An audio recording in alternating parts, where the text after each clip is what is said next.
Coming up, Carl's going to teach us all about Sigmund Freud.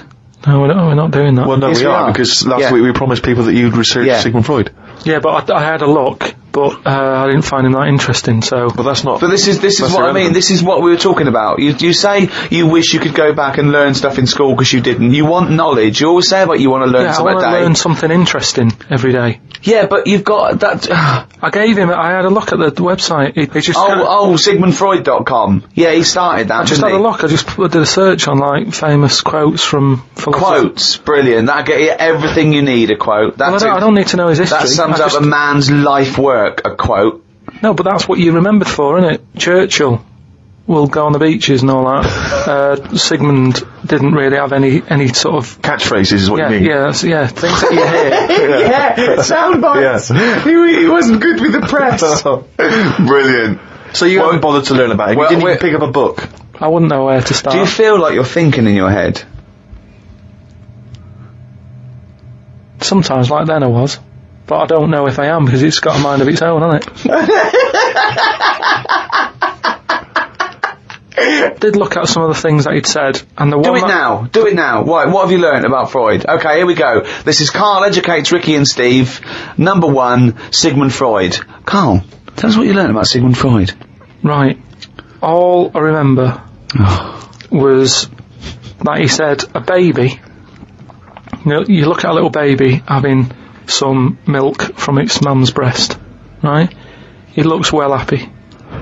It has enough. It's full up. It goes to sleep. It's got a smile on its face, right? He said that's what happens when you're older as well. That's all I remember from all the things that he was saying on his thing. He just said it's weird how, like... It's like... Now, to be fair, Rick, that is obviously in translation. Yeah, I know. From the original, so I don't want you... No, I'm not having a go at Freud. You know. I mean, Freud has been discredited on some issues, and we've moved on with experimental psychology and But that's the one that was interesting. I don't quite follow. So what do you take from that? Explain that to us in layman's terms.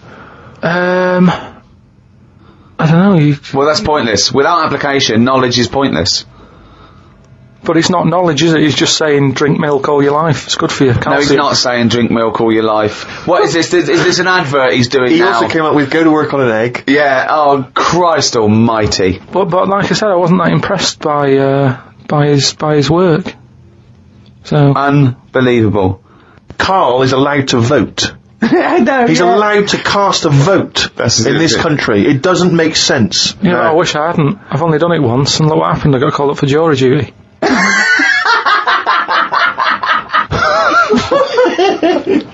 Not doing it again. People do what they do anyway. I think they only let us vote, so we feel like we're having a say in what's going on. But really, it just carries on, doesn't it? I haven't seen a big change. But that's exactly why you vote. No, the best thing you can do is look after yourself. Get on with it.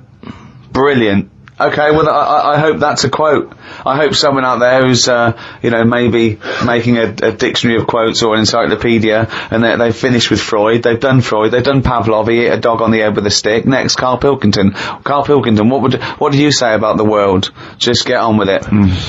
Well, we're not in charge of it, is what I'm saying. That's nearly as good as let's go to the beach. Winston Churchill. I spoke to my dad about it, and he called up saying, I'm sick of we're going to get some quality thinking here. Go on.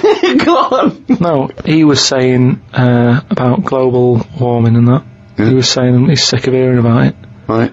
Because at the end of the day, that's just the world, and we're all getting old, and the world's getting old. That's the end of it. Brilliant. What another amazing quote.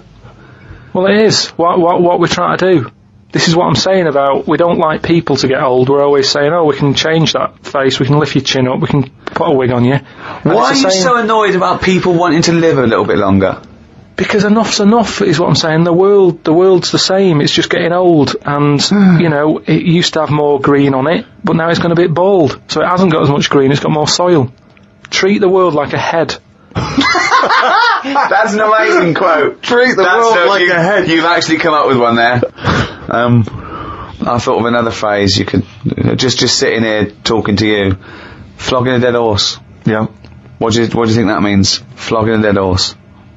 A number of people are still amazed by your complete lack of understanding some of these famous sayings and phrases. So Well, that's an easy one. Yeah, that's like, you know, get a new horse or, No, he hasn't got it. no one's going to buy it No, it doesn't mean that sort of flogging.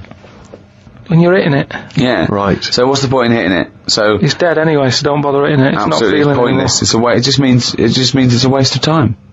Yeah, but it depends what that horse has done to you. No, it doesn't.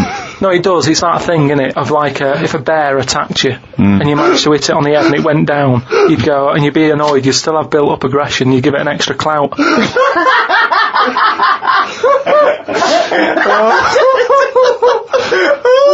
Unbelievable. That's extraordinary. I don't know who's compiling this book. Sometimes it's worth flogging a dead horse if he did something to you, if he annoyed you.